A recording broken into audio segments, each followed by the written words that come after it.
آمنوا صلوا عليه وسلموا تسليما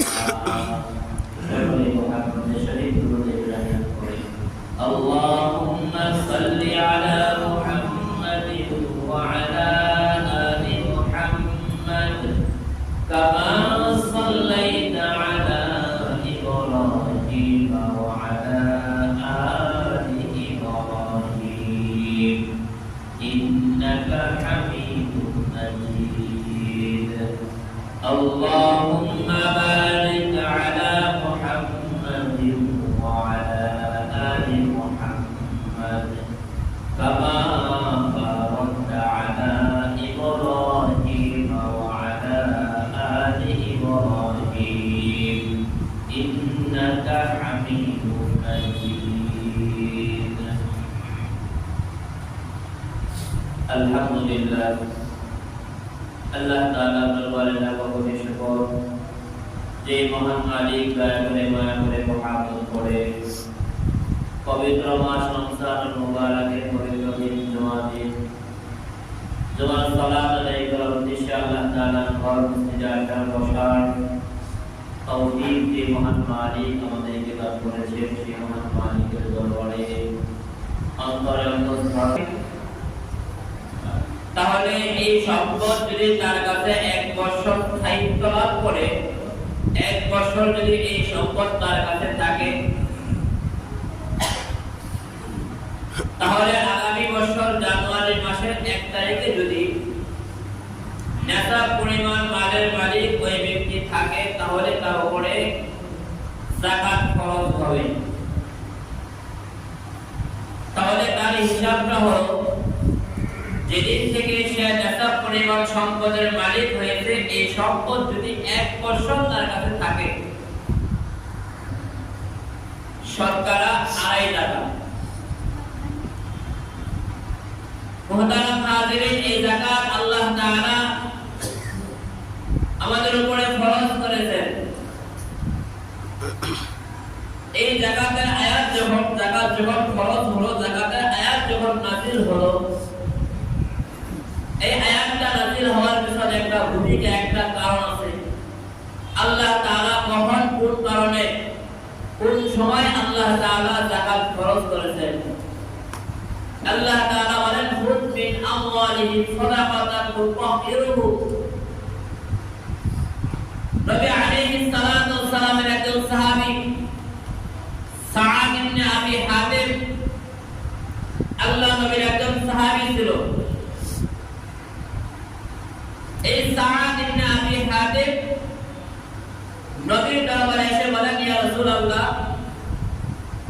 আমার ব্যাপারে আপনি আল্লাহ তাআলার কাছে দোয়া করেন, আল্লাহ তাআলা যেন আমাকে সম্পদশালী বানায়, আমাকে যেন আল্লাহ তাআলা ধনী বানায় দেন।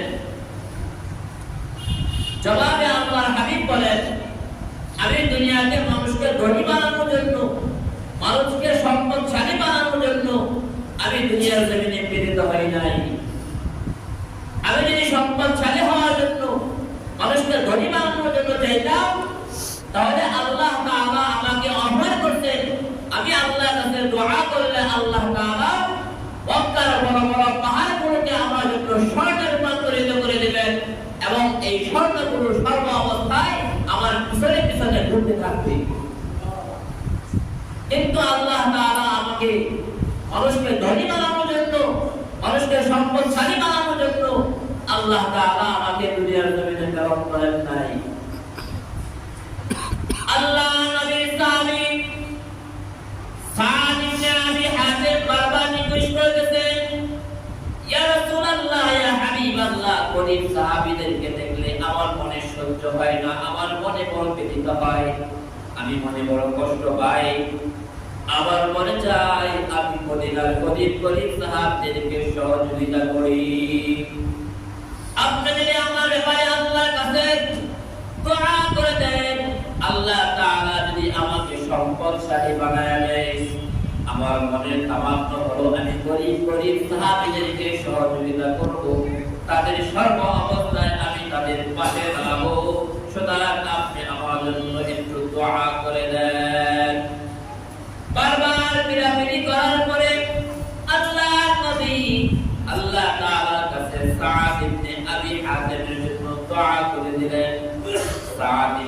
আবি হাতেমের পূর্বে থেকে বকরি ভেড়া এইগুলো লালন পালন করতেন। যখন আল্লাহ নবী সাদ ইবনে আবি হাতেমের জন্য দোয়া করে দিলেন, আল্লাহ তাআলা তার এই বকরি ভেড়া দুটার ভিতরে এমন বরকত দান করলেন, 6 মাসের ভিতরে তার সম্পদগুলো অগণিত হয়ে গেছে। সাদ ইবনে আবি হাতেমের সম্পদ বৃদ্ধি হয়ে গেছে। এতদিন পর্যন্ত মদিনা শহরের ভিতরে বসবাস করত, এখন যখন সম্পদ অনেক বেশি হয়ে গেছে, শহর থেকে একটু দূরে গ্রাম এলাকায় গিয়ে বিশাল একটা জমি ক্রয় করে ওখানে বিশাল একটা খামার করলেন। মদিনা থেকে একটু দূরে সরে যাওয়ার কারণে সাদ ইবনে আবি হাতেম 5 ওয়াক্ত নামাজ মসজিদে আর পড়তে পারে না। একটু দূরে চলে যাবেন, দূরে চলে যাওয়ার কারণে এখন আর 5 ওয়াক্ত নামাজ, আগে আল্লাহ নবীর পিছনে 5 ওয়াক্ত নামাজ আদায় করতেন, এখন যখন একটু দূরে চলে গেলেন এখন আর এসে 5 ওয়াক্ত নামাজ আদায় করতে পারে না। দিনের বেলায় কাজের ব্যস্ততার কারণে যোহর এবং আসর এই 2 ওয়াক্ত নামাজ আল্লাহ নবীর পিছনে পড়তে পারে না। বাকি নামাজগুলো যেহেতু বাসায় থাকে, বাকি নামাজগুলো এসে আল্লাহ নবীর পিছনে পড়ে। দেখতে দেখতে যখন আরো 6 মাস অতিবাহিত হয়ে গেল, বকরি ভেড়া দুটার ভিতরে আরো বরকত আল্লাহ তাআলা দান করলেন, বিশাল ফার্ম হয়ে গেছে। এখন আস্তে আস্তে গ্রামের দিকে যাচ্ছে, গ্রামের দিকে জমি সস্তা, ওখানে গ্রামের দিকে গিয়া বিশাল বড় বড় খামার করতেছে, এত সম্পদ হয়ে গেছে। এখন আর 5 ওয়াক্ত নামাজ এসে আল্লাহ নবীর পিছনে। সাদ ইবনে আবি হাতেম কোথায়? সাহাবায়ে কেরাম জবাব দেন, ইয়া রাসূলুল্লাহ, আপনি কি তার জন্য দোয়া করে দিয়েছেন? আল্লাহ এত সম্পদ দান করছে, সম্পদের কারণে সে এখন গ্রাম এলাকায় বসবাস করে, সে নামাজ পড়ে কি পড়ে না, কোথায় পড়ে তাও আমরা জানি না। সে তো সম্পদের কারণে জুমার নামাজে উপস্থিত হওয়ার সময় তার হাতে নাই। আল্লাহ নবী আফসোস করলেন, নবী আলাইহিস সালাতু ওয়াস সালাম আফসোস করলেন। আল্লাহ নবী আফসোস করার সঙ্গে সঙ্গে কতটা উপরে কতটা জায়গা দিতে হয় তোমরা সেই হিসাব মতে আমার ওদের পাল থেকে গণনা করে তোমরা যাকাত নিয়ে যাও। যাকাত দিয়ে দিলেন। যখন সাদ ইবনে আবি হাতেমের নিকট যখন আল্লাহ নবীর পত্র নিয়ে যখন গেলেন, আল্লাহ নবী বলেছেন তোমাকে যাকাত প্রদান করার জন্য। সে জবাব দিয়ে দিল, কয়েকটা টাকা হয়েছে, কয়েকটা টাকা বলাচলা করি, আশেপাশে মানুষেরা কি হয় না, সহ্য হয় না। আমাদের সমাজে কি এমন মানুষ অনেক আছে না? যখন আসে না, যখন দরিদ্র মানুষ যখন আমাদের কাছে আসে একটু সহযোগিতা করার জন্য, সহযোগিতা যখন চায়, আমরা তাদেরকে বলি কি 2-3 টাকা বলাচলা করি তো, এজন্য তোমাদের আর কি হয় না, সহ্য হয় না, চলে আসো সহযোগিতার জন্য। এরকম জবাব আমরা কি করি, সময় সময় দিয়ে থাকি। মুহতারাম হাজিরিন, এই সাদ ইবনে আবি হাতেম বলেন কয়েকটা টাকা হইছে তো বলাচলা করি তো। ওয়াহাব যখন নবী আলাইহিস সালাতু ওয়াস সালামের নিকট ফিরে আসে বলেন, ইয়া রাসূলুল্লাহ, সাদ ইবনে আবি হাতেম কি করে নাই, যাকাত দেয় নাই। আল্লাহ তাআলা এই সাদ ইবনে আবি হাতেম যখন নবী আলাইহিস সালাতু ওয়াস সালামের কাছে দোয়ার জন্য গিয়েছিলেন, তখন সে কি বলেছিলেন যে আমার যদি সম্পদ হয় আমি গরীবদেরকে কি করব, সহযোগিতা করব। গরীবদের সহযোগিতা করার জন্য আপনি আল্লাহর কাছে দোয়া করেন, আল্লাহ যেন আমাদেরকে কি করে, সম্পদশালী বানায়, আমি যেন গরীব মিসকিনদেরকে সহযোগিতা করতে পারি। নবীর কাছে এই ওয়াদা করেছিল না। আল্লাহ তাআলা বলে কোরআনে আয়াত নাযিল করে আল্লাহ তাআলা জানালেন, আপনি কিছু কিছু মানুষকে এমন পাবেন যারা আল্লাহর সঙ্গে ওয়াদা করে কিন্তু তারা আমাদের ওয়াদা কি করে না, রক্ষা করে না। মুহতারাম হাজিরিন, নবী আলাইহিস সালাতু ওয়াস সালাম সাহাবায়ে কেরামের সামনে যখন এই আয়াতের ব্যাখ্যা করলেন, এই সাদ ইবনে আবি হাতেমের বাবা আল্লাহ নবীর মজলিসে উপস্থিত ছিল। রাত্রে বেলা একটা ওট নিয়ে দ্রুত সাদ ইবনে আবি হাতেমের দরবারে উপস্থিত। বলে তোমার ব্যাপারে তো আল্লাহ তাআলা আয়াত নাযিল করে দিয়েছেন, তোমার ব্যাপারে আল্লাহ তাআলা আয়াত নাযিল করেছেন, তুমি যাকাত আদায় করো না। দ্রুত আল্লাহ নবীর নিকট গিয়ে তুমি যাকাত আদায় করো। পরদিন সকালবেলা সাদ ইবনে আবি হাতেম 500 বকরির একটা পাল নিয়ে আল্লাহ নবীর নিকট আসে যাকাত আদায় করার জন্য। নবী আলাইহিস সালাতু ওয়াস সালাম পরিষ্কার জানায় দিলেন, আল্লাহ তাআলার পক্ষ থেকে হুকুম হয়েছে আমি যেন তোমার যাকাত গ্রহণ না করি। তোমার যাকাত স্বয়ং আল্লাহ তাআলা কি করবে না, গ্রহণ করবে না। মুহতারাম হাজিরিন, আল্লাহ নবী যাকাত গ্রহণ করে নাই, সে বকরিগুলো নিয়ে ফেরত দিয়েছে। আল্লাহ নবীর ইন্তেকালের পরে যখন খলিফাতুল মুসলিমিন আবু বকর সিদ্দিক রাদিয়াল্লাহু তাআলা আনহু এই সাদ ইবনে আবি হাতিম 1000 বকরির একটা পাল নিয়ে আসেন যাকাত দেওয়ার জন্য, আবু বকর সিদ্দিক রাদিয়াল্লাহু তাআলা আনহু বলে, আল্লাহ নবী থাকতে যে বিষয়ে তুমি সমাধান করো নাই, ওই বিষয়ে আমি গ্রহণ করতে পারবো না। আল্লাহ নবী স্বয়ং তোমার কাছ থেকে যাকাত গ্রহণ করে নাই, কিন্তু ওই সময় আল্লাহ নবী থাকতে এই বিষয়ে সমাধান কেন করো নাই? সুতরাং নবী যেখানে তোমার কাছ থেকে যাকাত গ্রহণ করে নাই, সেখানে আমি আবু বকর তো প্রশ্নই আসে না। আবু বকর সিদ্দিক রাদিয়াল্লাহু তাআলা যাকাত গ্রহণ করে নাই। আবু বকর সিদ্দিক রাদিয়াল্লাহু তাআলা ইন্তেকালের পরে 2000 বকরির পাল নিয়ে আসেন ওমর ফারুক রাদিয়াল্লাহু তাআলা নিকট যাকাত দেওয়ার জন্য। ওমর রাদিয়াল্লাহু তাআলা পরিষ্কার জানায় দিলেন, আল্লাহ নবী তোমার যাকাত গ্রহণ করে নাই। নবী ইন্তেকালের পরে আবু বকর সিদ্দিক ছিল, তুমি ওই সময়ে সমাধান করতে পারতা, কিন্তু আবু বকর সিদ্দিকের জামানায় তুমি সমাধান করো নাই। যে যাকাত আল্লাহ নবী গ্রহণ করে নাই, আবু বকর সিদ্দিক গ্রহণ করে নাই, সেই যাকাত তো আমি ওমর গ্রহণ করতে পারবো না।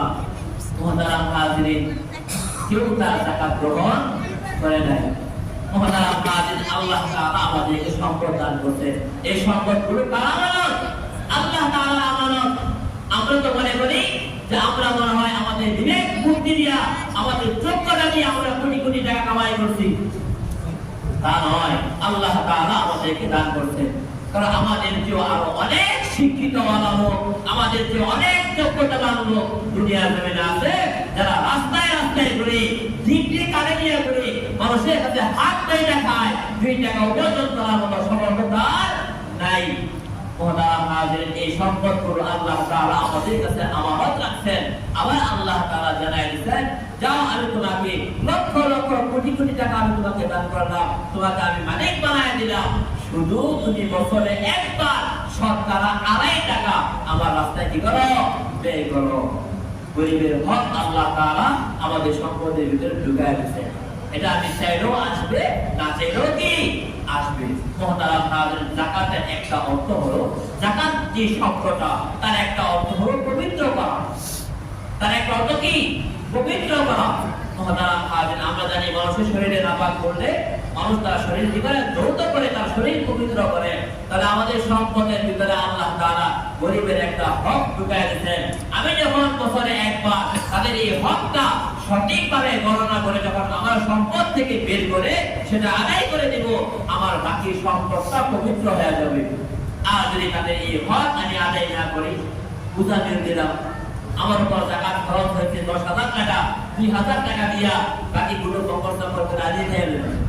অনেক সময় এরকম অনেক মানুষ কি বিভিন্ন বাহানা করে, বিভিন্ন তাও বাহানা করে নিজেরাই কি করে বক্ষণ করে ফেলে। একজন 30 লক্ষ টাকার মালিক, সে বছরে যাকাত দিতে 5,000 টাকা। সে মালিক কয় লক্ষ?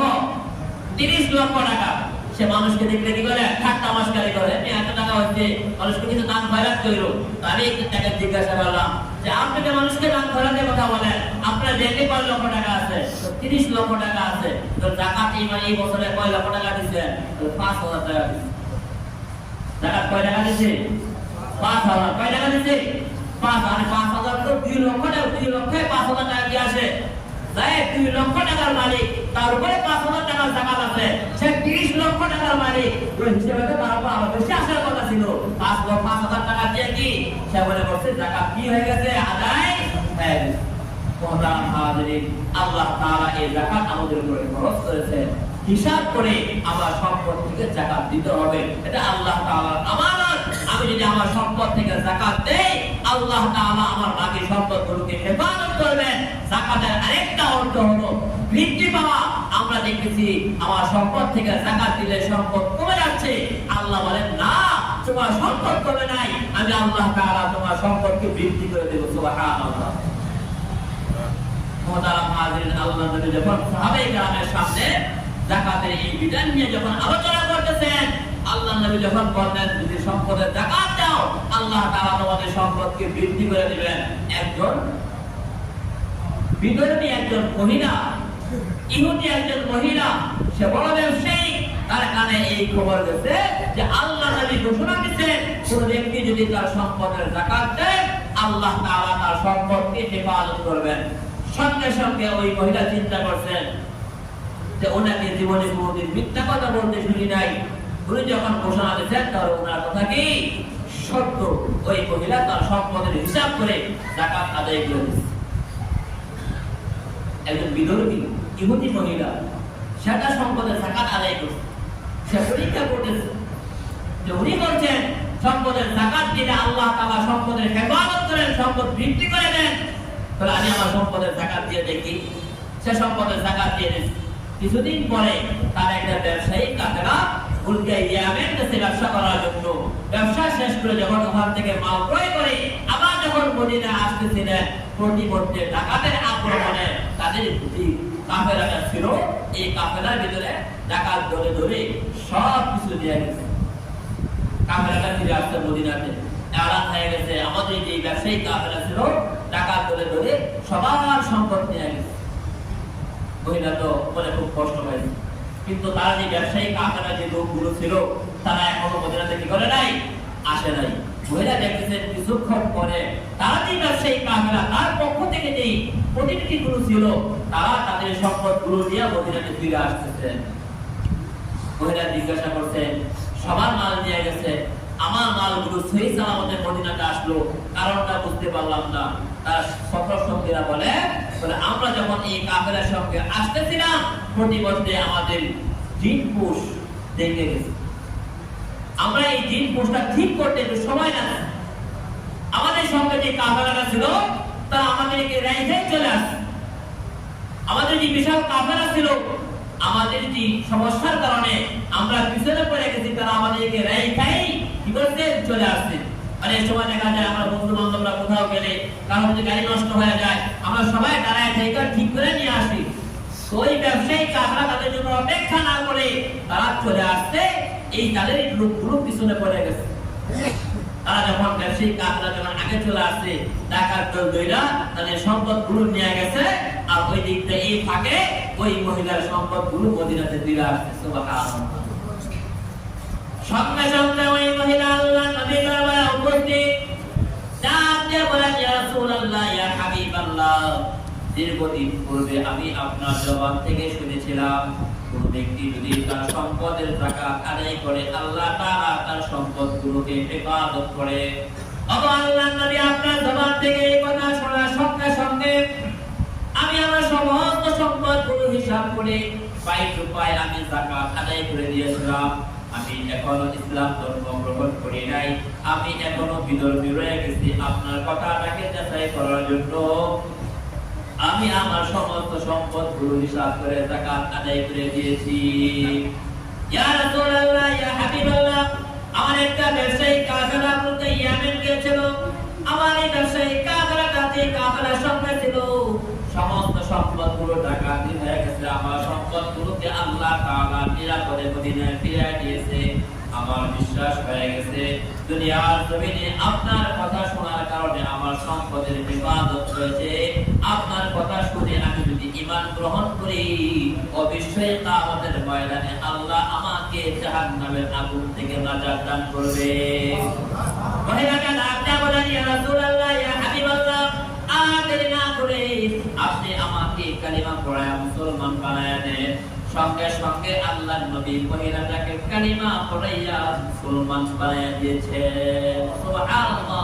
এজন্য মুহতারাম হাজিরিন, আমরা যদিও দেখতে দেখি যাকাত আদায় করলে সম্পদ কমে যাচ্ছে, কিন্তু বাস্তবিক আল্লাহ তাআলা অন্য কোন দিক দিয়ে আমার সম্পদের ভিতরে আল্লাহ তাআলা বরকত দান করবে, সম্পদগুলো আমার কাছে স্থায়িত্ব লাভ করবে। মানে সময় দেখা যায় 5 কোটি কোটি টাকা কামাই করে দিয়ে গেছে, তার এক জায়গায় পরে সম্পদেরা যে তার এই সম্পদগুলো কোটি কোটি টাকা সম্পদগুলো তার সন্তানেরা জুয়া খেলা বিভিন্ন নেশাপানি কইরা সম্পদগুলো বজায় দিয়েছে। ওই সম্পদগুলো তার বংশাধিকারে নাই, বেশি দিন পর্যন্ত টিকে নাই। এটা তো কি আমাদের সমাজে হয় না? এজন্য তারা ভাবেন আমরা তো খালি টাকা পাইলেই আমি আমার টাকা মনে করি, টাকা পাইলেই আমার মনে করি, সম্পদ পাইলেই আমার মনে করি। এটা কাজ সম্পদ এটা যাচাই বাছাই করি না। অথচ আল্লাহর হাবিব বলেন কিয়ামতের ময়দানে আল্লাহ তাআলা মানুষকে যে 5টা প্রশ্ন করবেন তার ভিতরে একটা প্রশ্ন হবে কোন ভাবে তুমি কিভাবে সম্পদ কামাই করছো আর কিভাবে তুমি সম্পদ খরচ করছো। আমরা তো টাকা দেখলেই মনে করি আর লোভ সামলাতে পারি না, এটা হালাল না হারাম, আমার না অন্যের, এটা আমার জন্য নেওয়া যায় আছে কিনা আমি সেটা যাচাই না করে সব যা পাই তাই গ্রহণ করে ফেলি। মুহতারাম হাজির সাহাবাদের ময়দানে আল্লাহর সামনে দাঁড়াইয়া আমাদেরকে জবাব দিতে হবে। কোন ব্যক্তির অন্তরে যদি আল্লাহর সামনে দাঁড়াইয়া জবাবের ভয় থাকে তাহলে ওই ব্যক্তি কোনোদিন হারাম খাইতে পারে না। আর ওই ব্যক্তি অবশ্যই তার সম্পদ থেকে পাই টু পাই হিসাব করে আল্লাহর রাস্তায় কি করবে? যাকাত প্রদান করবে। এজন্য মুহতারাম হাজির আমরা আমাদের সম্পদগুলো হিসাব করে সঠিকভাবে যাকাত আদায় করার জন্য চেষ্টা করব। এটা আল্লাহ তাআলা ফরজ করেছেন। আল্লাহ তাআলা কোরআনে হাকিমে 82 জায়গায় নামাজের কথা বলছেন এবং আল্লাহ তাআলা 32 জায়গায় এই যাকাতের কথা আল্লাহ তাআলা আলোচনা করেছেন এবং আল্লাহ তাআলা নামাজ এবং যাকাতকে 28 জায়গায় পাশাপাশি আলোচনা করেছেন। মুহতারাম হাজিরিন, ইসলামের যে বুনিয়াদ যে ভিত্তিগুলো আছে তার ভিতরে উল্লেখযোগ্য একটা হলো নামাজ, আর একটা হলো কি? যাকাত। নামাজ হলো মানুষের শারীরিক ইবাদত আর যাকাত হলো মানুষের আর্থিক ইবাদত। মানুষ নামাজ পড়ে তার দেহকে পবিত্র করে আর যাকাত আদায় করে তার সম্পদকে পবিত্র করবে। কোন ব্যক্তি যখন নামাজ এবং যাকাত উভয়টাকে যখন করবে তখন তার দেহ পবিত্র হবে, তার সম্পদও কি থাকবে? পবিত্র থাকবে। এজন্য মুহতারাম হাজিরিন সঠিকভাবে নামাজ আদায় করার জন্য সময় মতো নামাজ আদায় করার জন্য চেষ্টা করব।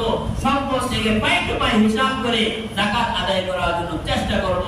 মুহতারাম হাজিরিন এই যাকাত মানুষের কখন খরচ হয়, কতটুকু সম্পদ থাকলে খরচ হয়, এটা যেহেতু একটা জিনিসের উপরে ডিপেন্ড করে, এজন্য ওই জিনিসের দাম বাড়লে নেশাবও বাড়ে, ওই জিনিসের দাম কমলে নেশাবও কি করে? কমে। 52.5 তোলা রূপার মূল্য, 52.5 তোলা রূপার মূল্য পরিমাণ যদি সম্পদ কারোর কাছে থাকে, এক বছর যদি এই সম্পদটা তার কাছে অতিবাহিত হয় তাহলে তার উপরে 40 ভাগের 1 ভাগ যাকাত আদায় করা খরচ হয়। এবং বর্তমান সময়ে যেহেতু রূপার মূল্য একটু বেশি, তাহলে বর্তমান সময়ে 2,30,000 টাকা, 52.5 তোলা রূপার মূল্য 2,30,000 টাকা। এই পরিমাণ সম্পদ গত বছর রমজান মাসে আপনার কাছে 2,30,000 টাকা অথবা তার যে বেশি সম্পদ ছিল, এই বছরও এই টাকাটা আছে, তাহলে আপনার উপরে 40 ভাগের 1 ভাগ যাকাত আদায় করা কি হবে? খরচ হবে। এখন টাকা যত আছে, 5 কোটি টাকা আছে, 40 দিয়া ভাগ দেন, ভাগ দিলে 1 ভাগ যত বাইর হয় ওই পরিমাণ সম্পদ আপনাকে কি করতে হবে?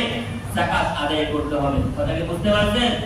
এজন্য মুহতারাম হাজিরিন আমরা সবাই ইনশাআল্লাহ আল্লাহ তাআলা যেহেতু বিধান আমাদের উপর খরচ করেছেন, আমরা এই বিধানটা সঠিকভাবে আদায় করার জন্য চেষ্টা করব। এই রমজান মাসে আরেকটা ইবাদত হলো সাদকাতুল ফিতর। এই রমজান মাসে আরেকটা গুরুত্বপূর্ণ ইবাদত হলো সাদকাতুল ফিতর। এই সাদকাতুল ফিতরের নিসাব এই 2,30,000 টাকাই। যাকাত এবং সাদকাতুল ফিতরের ভিতরে পার্থক্য হলো যাকাতের টাকাটা আপনার কাছে 1 বছর অতিবাহিত হতে হবে, আর সাদকাতুল ফিতর আপনার উপর ওয়াজিব হওয়ার জন্য 1 বছর শর্ত নয়। ঈদের দিন সকাল বেলাও যদি আপনি ওই পরিমাণ সম্পদের মালিক হন তাহলে ঈদগাহে যাওয়ার আগে আপনাকে সাদকাতুল ফিতর আদায় করতে হবে। কথা কি বুঝতে পারছেন? আমরা রমজান মাসে রোজা রাখি, রোজাগুলো আল্লাহ তাআলা যেমন ভাবে রাখার জন্য বলছেন তেমন ভাবে আমরা কি করতে পারি না? আদায় করতে পারি। একটু ত্রুটিপূর্ণ হয়ে যায়। মুহতারাম হাজির, যখন সাদকাতুল ফিতর আমরা আদায় করব আল্লাহ তাআলা এই ত্রুটিগুলোকে আল্লাহ তাআলা ক্ষমা করে দিবেন। এজন্য মুহতারাম হাজিরিন আমরা যারা আছি আমাদের সম্পদ থেকে আমরা যাকাত সঠিকভাবে আদায় করব এবং সাদকাতুল ফিতর আমাদের পরিবারে যারা আছে, পরিবারের যিনি কর্তা উনি সবার পক্ষ থেকে যদি ঈদের দিন সকালবেলা কোনো বাচ্চা জন্মগ্রহণ করে তাহলে ওই ফ্যামিলি যিনি কর্তা আছে তিনি ওই বাচ্চার পক্ষ থেকেও সাদকাতুল ফিতর আদায় করে দিবেন। এখন আমাদের প্রশ্ন হলো সাদকাতুল ফিতর কত টাকা আদায় করব? আল্লাহ নবী সাদকাতুল ফিতর আদায় করার জন্য বিভিন্ন জিনিসের কথা বলছেন।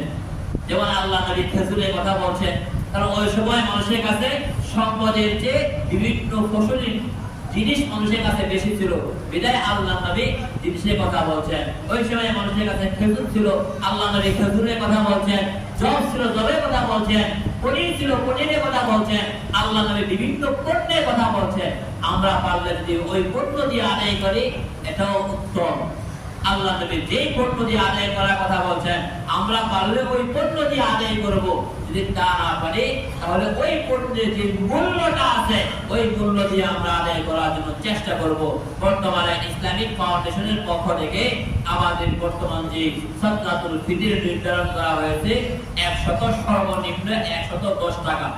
সর্বনিম্ন হলো কি 110 টাকা। 1 কেজি 650 গ্রাম আটা, 1 কেজি 650 গ্রাম আটার মূল্য। এখন আটার দামের ভিতরে পার্থক্য আছে, যদি নিম্নমানের আটার দাম একটু কম, যদি ভালো আটার দাম একটু বেশি, তাহলে বেশি দামটা নির্ধারণ করে তারা 1 কেজি 650 গ্রাম আটার মূল্য 110 টাকা নির্ধারণ করেছে। এজন্য আমাদের ফ্যামিলিতে যদি 5 জন সদস্য থাকে 5 জনের পক্ষ থেকে আমরা 110 টাকা করি, তাহলে 5 জনের কয় টাকা আসবে? 550 টাকা। 550 টাকা আদায় করব, তাহলে প্রত্যেকের পক্ষ থেকে 110 টাকা করে আদায় করে দেব। ঈদগাহে যাওয়ার আগে আমরা এটা আদায় করে ফেলবো ইনশাআল্লাহ। আদায় করব ইনশাআল্লাহ। অনেকে আছে যারা সাদকাতুল ফিতর খাওয়ার উপযুক্ত না। আগে গরিব আছি, যখন গরিব ছিল তখন খাইতো, যখন গরিব ছিল যাকাত খাওয়ার উপযুক্ত ছিল তখন যাকাত খাইতো। এখন দেখা গেছে ছেড়ে বিদেশে চলে গেছে অথবা কর্ম করার মতো লোক হয়ে গেছে, কর্ম করতে পারতেছে, কিন্তু আগের যে একটা অভ্যাস এই অভ্যাসটা কি করতে পারে না, ছাড়তে পারে না। এখন অনেক লোক আছে না, আমি আমার সম্পদ থেকে যাকাত আদায় করব, কাকে দেব?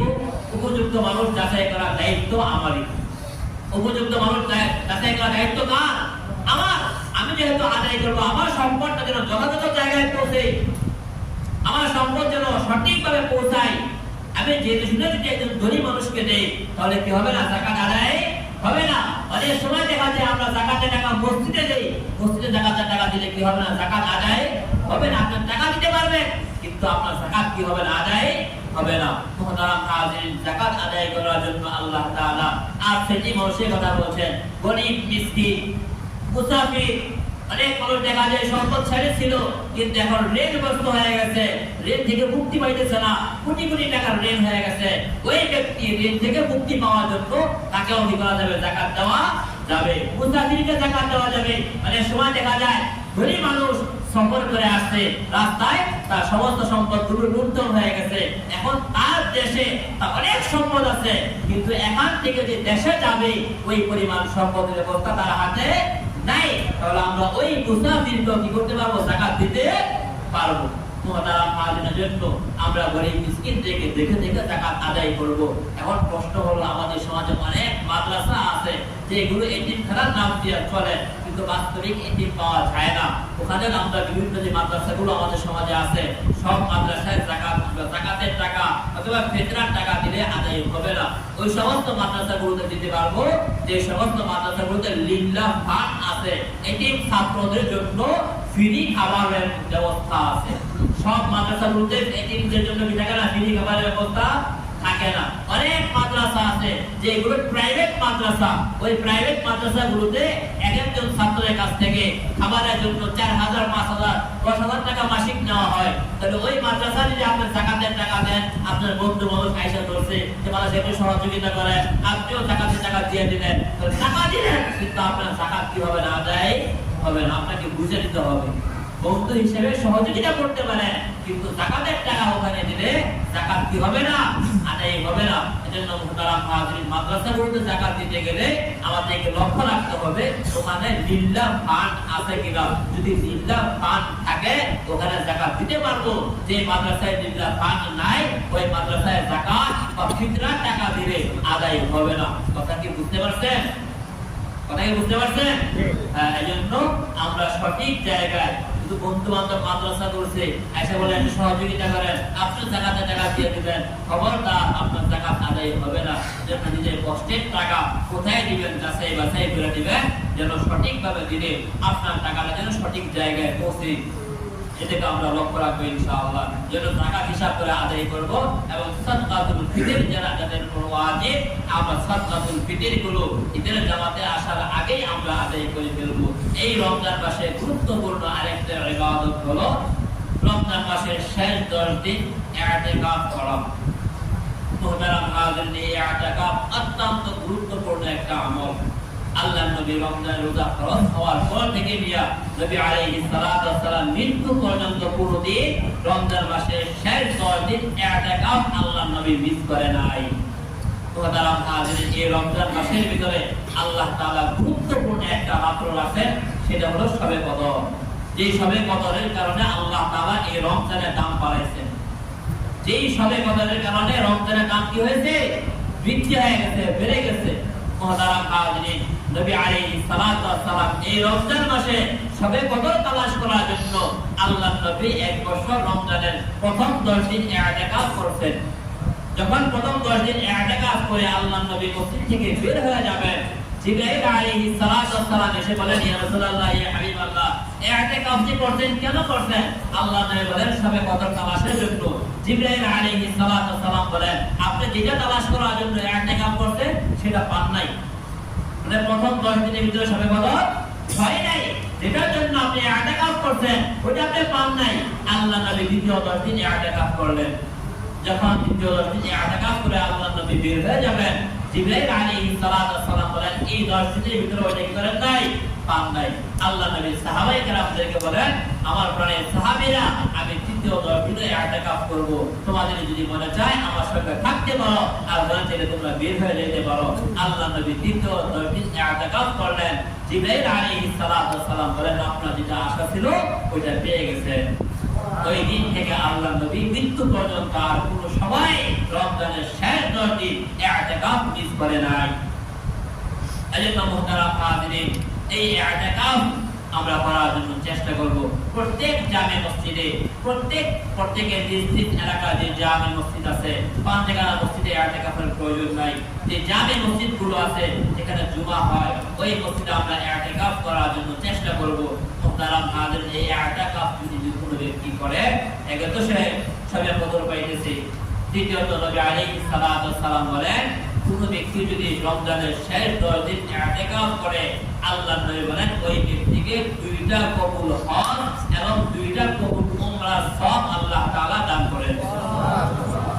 নবী আলাইহিস সালাতু ওয়াস সালাম বলেন, কোনো ব্যক্তি যদি রমজানের শেষ 10 দিন ইতিকাফ করে, আল্লাহর নবী বলেন, আল্লাহ তাআলা ওই ব্যক্তিকে 40 দিন একটা মুসলিম রাষ্ট্র পাহারাদারি করার যে সওয়াব, ওই পরিমাণ সওয়াব আল্লাহ তাআলা দান করেন।